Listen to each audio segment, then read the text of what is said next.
जय भीम. नमो बुद्धाय. मी Sahil Jadhav. Ayushman R.P. Gaikwad यांचे मराठी पुस्तक तथागतांच्या धम्मात पौर्णिमांचे महत्त्व या पुस्तकातील वैशाख पौर्णिमेविषयीची माहिती मी इथे आपणास सांगणार आहे. वैशाख पौर्णिमा पाली भाषेतील शब्द वेसाक्को. तथागतांच्या जीवनात या वैशाख पौर्णिमेइतकी वैशिष्ट्यपूर्ण पौर्णिमा अन्य कोणतीही नाही. या पौर्णिमेसच भगवंताच्या आयुष्यातील 5 अतिमहत्त्वाच्या घटनांची नोंद इतिहासात झालेली आढळून येते. पहिली घटना राजपुत्र सिद्धार्थ गौतमाचा जन्म. दुसरी घटना युवराज्ञी यशोधरेचा जन्म. तिसरी घटना म्हणजे राजकुमार सिद्धार्थाचा विवाह. चौथी घटना ज्ञानप्राप्ती आणि 5वी घटना महापरिनिर्वाण. तर पहिली घटना राजपुत्र सिद्धार्थ गौतमाचा जन्म. कपिलवस्तू नगरीचे महाराज शुद्धोधन यांची आवडती राणी महामाया यांना आपला प्रसव काळ जवळ आल्याचे जेव्हा जाणवले तेव्हा प्रसूतीसाठी माहेरी म्हणजे देवदह येथे जाण्याचा आपला मानस तिने राजाजवळ व्यक्त केला. देवदह हे ठिकाण कपिलवस्तूच्या पूर्वेस सुमारे 18 किलोमीटर अंतरावर आहे. कोलियांचा राजा अंजन यांची ही राजधानी. आपल्या बाळास आपल्या पितृगृही जन्म देण्याच्या राणी महामायेच्या विनंतीस राजा शुद्धोधनाने तत्काळ मान्यता दिली. आवश्यक ती सर्व व्यवस्थाही करण्यात आली. दासदासी, पालखी, अनेक अंगरक्षक तथा अमात्य हा लवाजमा सोबत घेऊन राणीची माहेरी रवानगी करण्यात आली. कपिलवस्तू आणि देवदह यांच्या दरम्यान नेपाळ तराईच्या अरण्यामध्ये लुंबिनी नावाचे अत्यंत सुंदर वन लागते.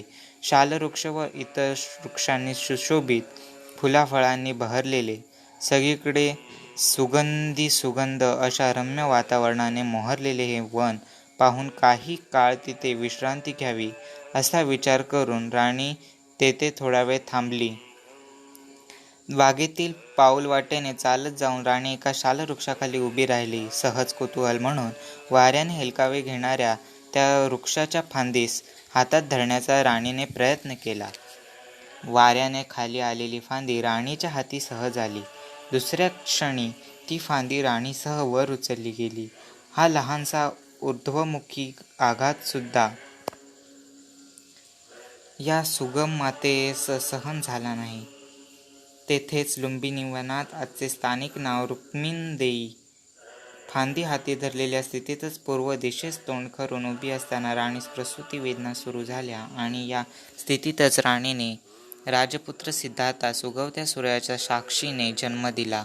तो सुदिन होता विशाखा नक्षत्र, वार मंगळवार, वैशाख पौर्णिमेचा. इकडे वैशाख चतुर्दशीचा चंद्र क्षितिजाच्या कुशीत प्रवेश करतो आहे, तिकडे शुद्ध पंचमीचा म्हणजेच वैशाख शुद्ध पौर्णिमेचा सूर्य पूर्ण रूपात दर्शन देतो आहे. हा पावन क्षण होता शाक्य संवत 68 आणि वैशाख पौर्णिमा इसवी सन पूर्व 563 जगात दर दिवशी हजारो बालक जन्म घेतात, पण तथागतांच्या जन्माची ही घटना अतिशय आकर्षक रूपाने जगासमोर आली. राजा शुद्धोधनाच्या घरी गेली कित्येक वर्षे बालकिलकारी कोणी ऐकली नव्हती. या बालकाच्या जन्माने सर्व अर्थ सिद्ध झाले, म्हणून बाळाचे नाव सिद्धार्थ ठेवण्यात आले. साऱ्या मानव प्राण्यांचे, पशुपक्ष्यांचे, वृक्षवल्लींचे, कीटपतंगाचा, त्याचबरोबर सर्व चराचरांचे कल्याण करणारा भगवान तथागत सम्यक संबुद्ध महाकारुणिक महानुकंपाय अरिहंताचा जन्म झाला, म्हणून जगातील बौद्ध धर्मीय उपासक या दिवशी बुद्ध जयंती साजरी करतात. या पवित्र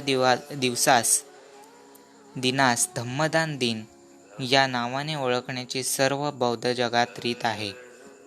दुसरी घटना युवराज्ञी यशोधरेचा जन्म.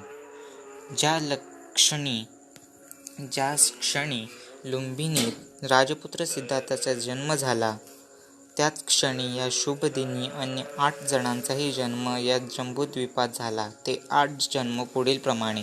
कपिलवस्तू नगरीच्या शेजारील रामनगर नावाच्या राज्यात कोलीय राजा दंडपाणी यांच्या राजवाड्यात यशोधरा नावाच्या सुंदर युवराज्ञीने जन्म घेतला. म्हणजेच राजकुमार सिद्धार्थ व राजकन्या यशोधरा समवयस्क होत.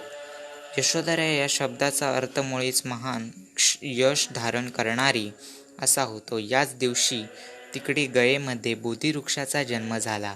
याच शुभक्षणी राजा शुद्धोधनाचा अमात्य म्हणून व पुढे गौतमाचा मित्र म्हणून ज्याची ओळख दृढ झाली, त्या कालुदाई नावाच्या अमात्याचाही जन्म आजच झाला. भगवंताचा प्रिय शिष्य म्हणून ज्यास सारे जग ओळखते, त्या आनंदाचा प्रत्यक्षात तथागताच्या चुलत भावाचा, राजा अमितोदन यांच्या पुत्राचा, हे राजा शुद्धोदनाचे 4थ्या क्रमांकाचे बंधू जन्मही याच दिवशी झाला. सिद्धार्थ गौतमाचा सारथी छन्न याही याच क्षणी जन्मास आला. कंथक सिद्धार्थाचा प्रिय घोडा याचाही जन्म याच मुहूर्ताचा. अजानीय गजराजा याचाही जन्म याच वेळी झाला. आजच 7 सुवर्ण कलशांची निर्मिती करण्यात आली. राजकुमार सिद्धार्थाचा विवाह. सिद्धार्थ गौतमाचा आणि राजकन्या यशोधरेचा मंगल परिणाम ज्या दिवशी घडून आला, तो दिवसही योगायोगाने वैशाख पौर्णिमेचाच होता. द्वीपो मे द्वीप जंबूद्वीप अशी एक जुनी म्हण आहे. जंबूद्वीप याचा अर्थ ज्या द्वीपावर जांभळाच्या झाडांची भरमार होती असे द्वीप. कपिलवस्तू नगरीच्या शेजारच्या राज्यात दंडपाणी नावाचा राजा राज्य करीत होता. दंडपाणी याचा अर्थ ज्याच्या हातात नेहमी सुवर्ण दंड असतो असा तो. दंडपाणी राजास यशोधरा नावाची एक सुंदर कन्या होती. तिच्या वयाला 16 वर्षे पूर्ण झाल्यावर राजघराण्याच्या तेव्हाच्या प्रचलित रीतिरिवाजाप्रमाणे राजा दंडपाणीने कन्येच्या विवाहाप्रित्यर्थ स्वयंवराची घोषणा केली. या स्वयंवरात सामील होण्यासाठी सर्व देशोदेशींच्या राजपुत्रांबरोबरच सिद्धार्थासही निमंत्रित करण्यात आले. सुरुवातीस सिद्धार्थ या स्वयंवरासाठी जाण्यास राजी नव्हता. सिद्धार्थाचा विवाह यशोधरेशीच व्हावा अशी मनोमन कामना करणारी महाराणी प्रजापती गौतमी अर्थात सिद्धार्थाची मावशी सिद्धार्थाच म्हणते, युवराज, ही संधी तुझ्या हातून जाऊ नये असे मला वाटते. तुझ्या क्षात्रबलावर माझा पूर्ण विश्वास आहे. तू हे स्वयंवर अवश्य जिंकशील याची मला खात्री आहे. मृदुलवाणी, सौंदर्यशीला, गौरवर्णा, राजनंदिनी यशोधराच मला सून म्हणून हवी आहे. मला निराश करू नकोस. महाराणीच्या या समाजवाणीनंतर सिद्धार्थ गौतम स्वयंवरासाठी जाण्यास राजी झाला. सिद्धार्थाने स्वयंवरात केवळ भागच घेतला नाही, तर तेथे स्वयंवरासाठी आलेल्या एकाही राजपुत्रास जमले नाही असे कर्तृत्वही त्याने गाजविले.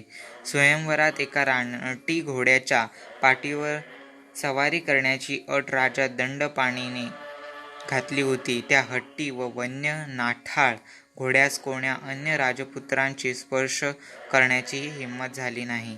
तेथे सिद्धार्थाने त्याच्या पाठीवर लीलया सवारी तर केली, शिवाय त्यास सुतासारखा सरळ केला. यास अश्वलक्षविद्या असे म्हणतात.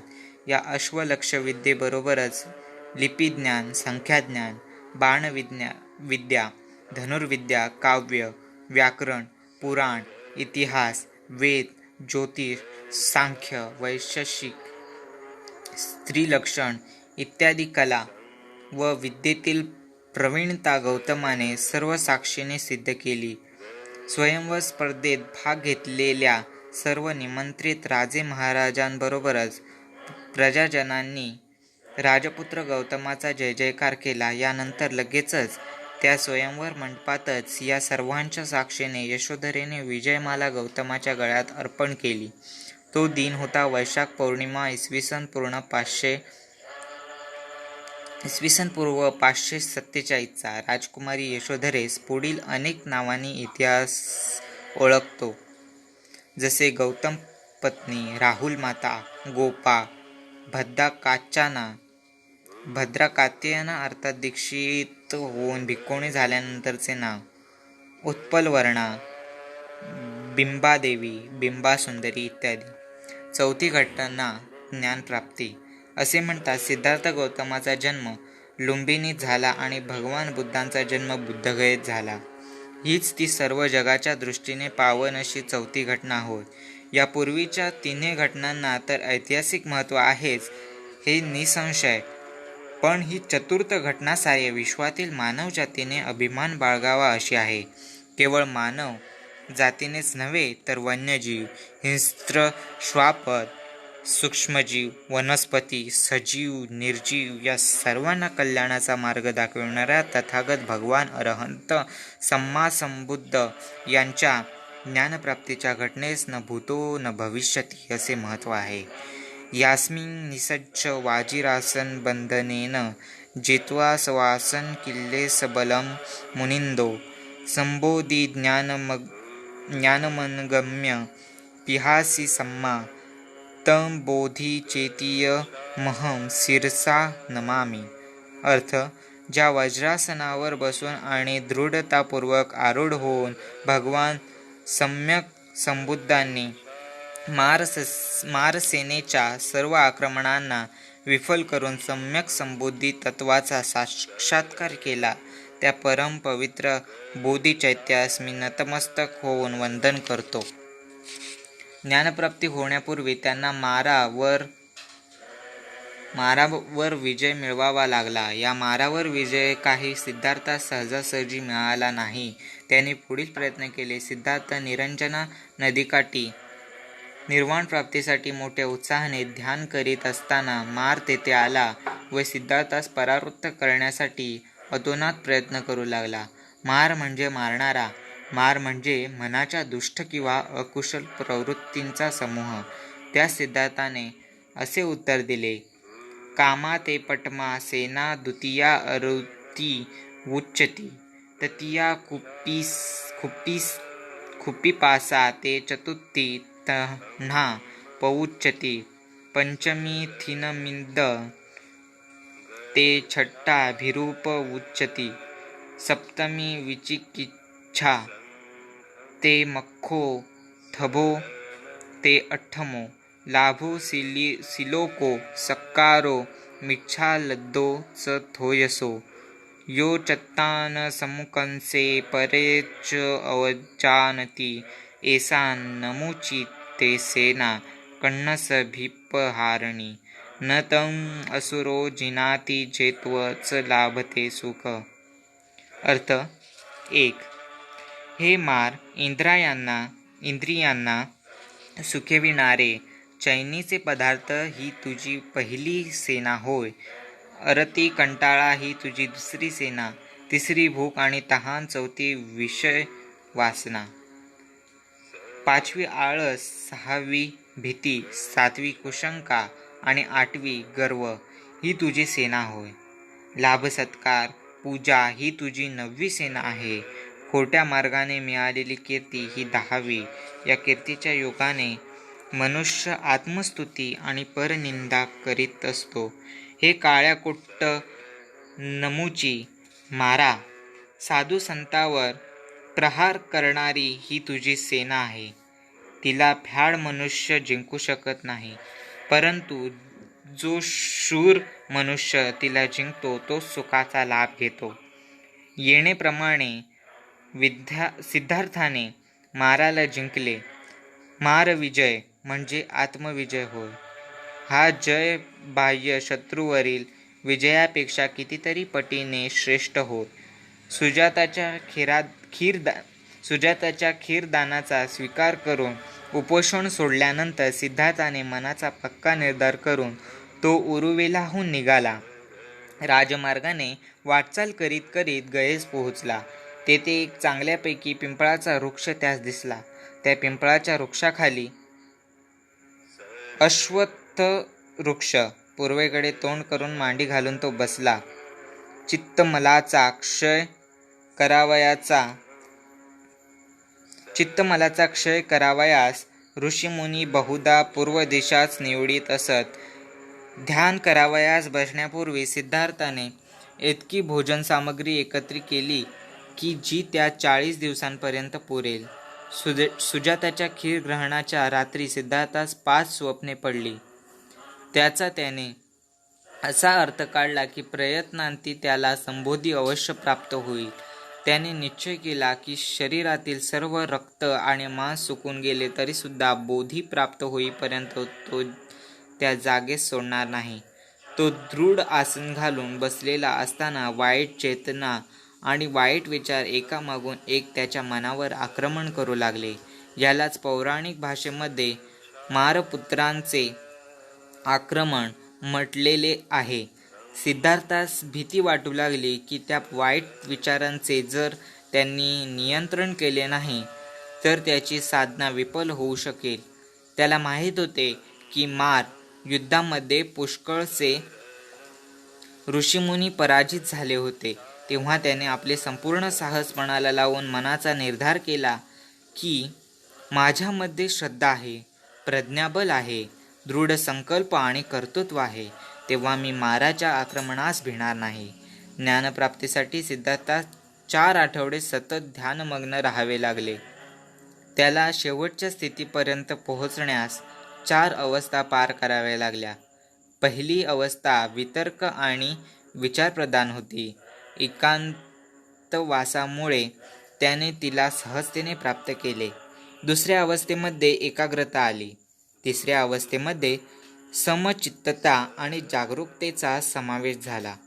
चौथ्या आणि अंतिम अवस्थेमध्ये समचित्ततेचा व पवित्रतेचा संयोग आणि समचित्तता व जागरूकतेचा संयोग झाला. याप्रमाणे 4 आठवडे सतत चिंतन करीत राहिल्याने अविद्येचा नाश होऊन प्रकाश प्रकट झाला. चौथ्या आठवड्याच्या अंतिम रात्री वासनांचा समूळ नाश कसा करावा याचा मार्ग सापडला. दुसऱ्या दिवशीच्या प्रातःकाळी जणू फुलणाऱ्या कमळाप्रमाणे त्याचे चित्त विकसित झाले. सम्यक संबोधी प्राप्त होऊन 4 आर्य सत्यांचे आणि प्रतित्य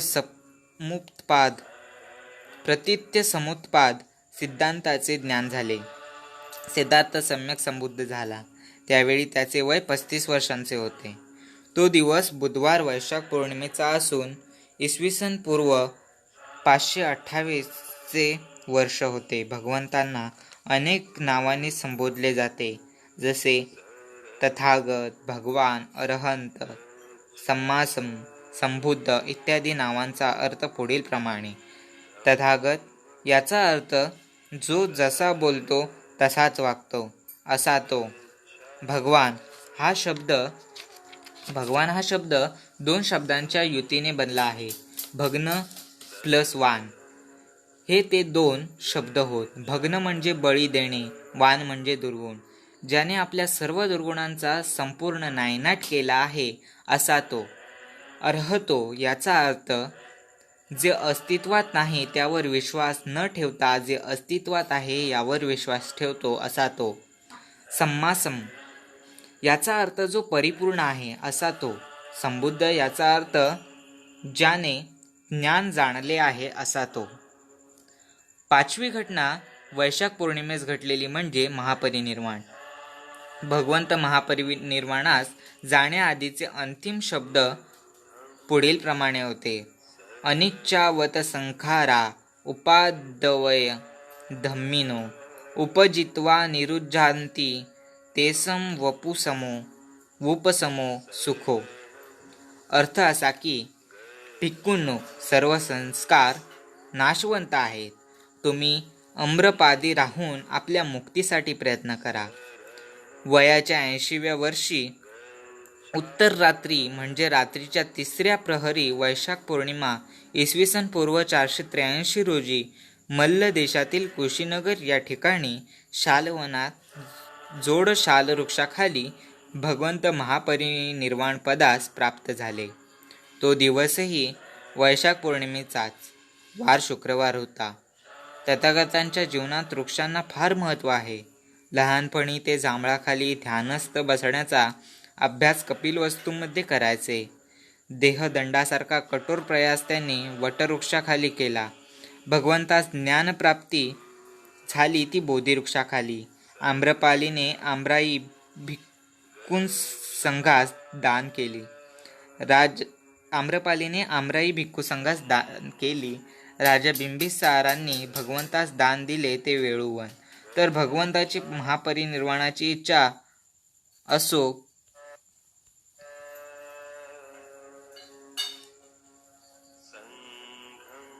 भगवंताची महापरिनिर्वाणाची इच्छा असो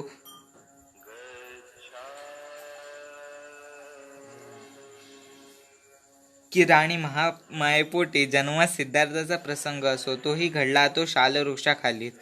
वरील 6ही वृक्षांना बौद्ध धम्मीय पवित्र मानतात, ते याच योगायोगामुळे.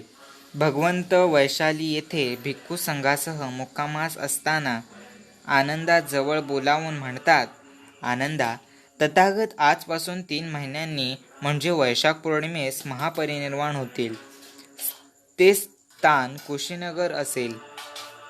आणि तथागतांनी ही माहिती दिली. तो दिवस होता माघ पौर्णिमेचा, महापरिनिर्वाणाआधी 3 महिन्यापूर्वीचा. भगवंतांनी 45 वर्ष अविरतपणे आपल्या या पावन धम्माचा प्रचार केला.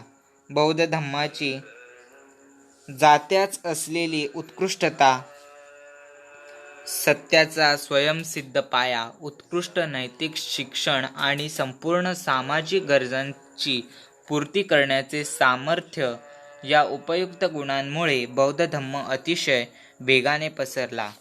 खुद्द तथागतांनी अंतिम क्षणापर्यंत चारिका केली. भगवंत स्वतःच धम्मदूताप्रमाणे सगळीकडे विचरण करीत असत. त्यांची श्रावस्ती व राजगृह ही धम्मप्रचाराची प्रमुख केंद्रे होती. त्यांनी सुमारे 45 वेळा श्रावस्तीस भेट दिल्या. इतकेच नव्हे तर आपल्या जीवनातील एकूण 46 वर्षांपैकी 25 वर्षवास एकट्या श्रावस्तीत राहून संपन्न केले. एकूण 24 वेळा राजगृहास भेटी दिल्या. कपिलवस्तू येथे 6 वेळा गेले आणि वैशालीसही 6 भेटी दिल्या. तर कम्मासदम्म येथे 4 वेळा गेले. या प्रमुख स्थळांव्यतिरिक्त इतर अनेक स्थळी धम्माचा उपदेश करीत ते फिरले. जसे उक्कट्टा, नादिका, साला, अस्सपूर, घोषिताराम, नालंदा, आपण ए तुमा या स्थळांनाही भेटी दिल्या. ओपसाद, इच्छानंगल, चंडाल, कप्प आणि कुसिनारा येथे गेले. देवदह, पावा, अंबसंडा, सेतव्या, अनुपिया आणि उजुज्जा येथे गेले. त्याप्रमाणे शाक्य जनपद, कुरु जनपद आणि अंग जनपदांना भेटी दिल्या. याप्रमाणे संपूर्ण बिहार व उत्तर प्रदेशची यात्रा केली. लुंबिनी ते राजगृह हे अंतर 400 किलोमीटर आहे. यावरून अनेक ठिकाणांना भेटी देताना भगवंतांनी किती पदयात्रा केली याची कल्पना येते. इतर सर्व भिक्खूंप्रमाणे तथागतही आपल्या जवळ 3च चिवर बाळगीत. दिवसातून एकदाच भोजन करीत. घरोघरी भिक्षाटन करीत. रात्र झाली म्हणजे वाटेच्या कडेला असलेल्या वृक्षाखालीच मुक्काम करीत. पुढे त्यांच्या काही उपासकांनी विहार बांधून दिले. त्यात ते आपला वर्षावास करीत. नव्या अनुयायांना उपदेश करीत. भिक्खूंना धम्म सांगत. ज्यांच्या मनात धम्मासंबंधी काही शंका असत त्यांचे निरसन करीत. विरोधकांच्या तर्काची उत्तरे देत. जे त्यांच्यावर निस्सीम श्रद्धा ठेवत त्यांना सुमार्ग दाखवीत. भिक्खू म्हणजे बुद्धांच्या आदर्श समाजाचा मार्ग दाखविणारा प्रकाश होय. भिक्खूंच्या पावलावर पाऊल ठेवून जाणे हे उपासकाचे ध्येय असते. भिक्खू स्वतः चारित्र्यवान, धार्मिक, ज्ञानसंपन्न अशी व्यक्ती असली पाहिजे.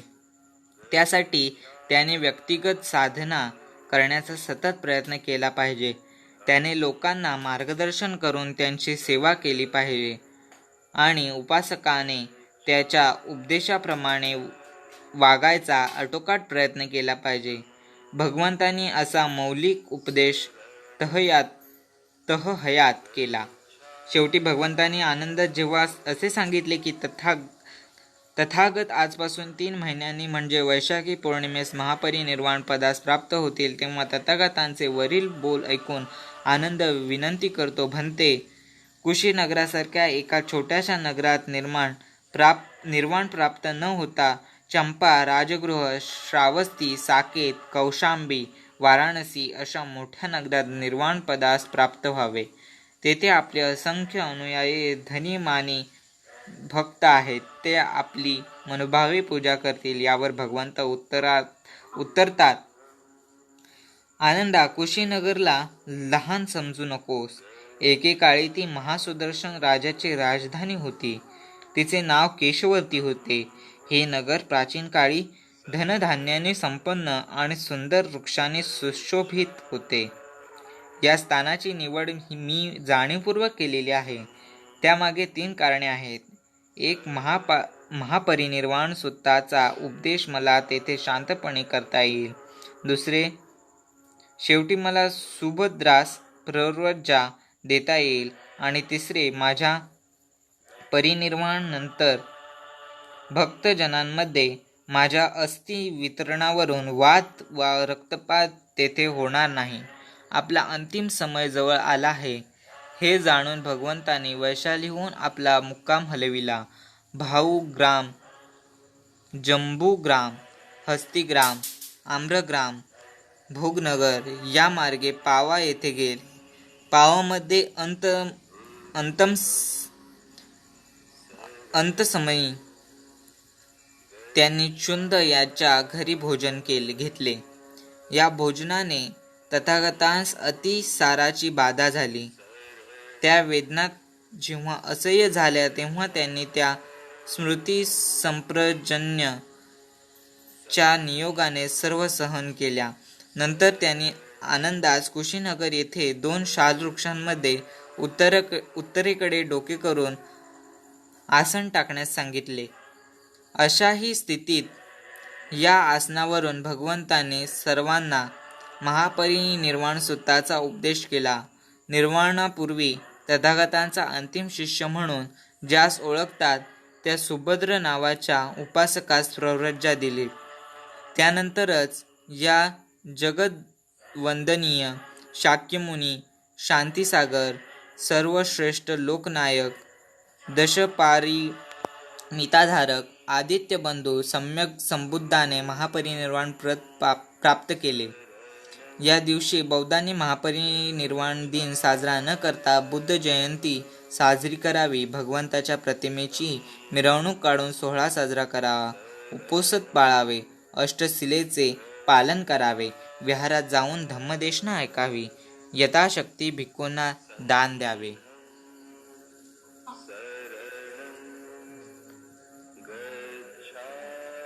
नमो बुद्धाय. जय भीम.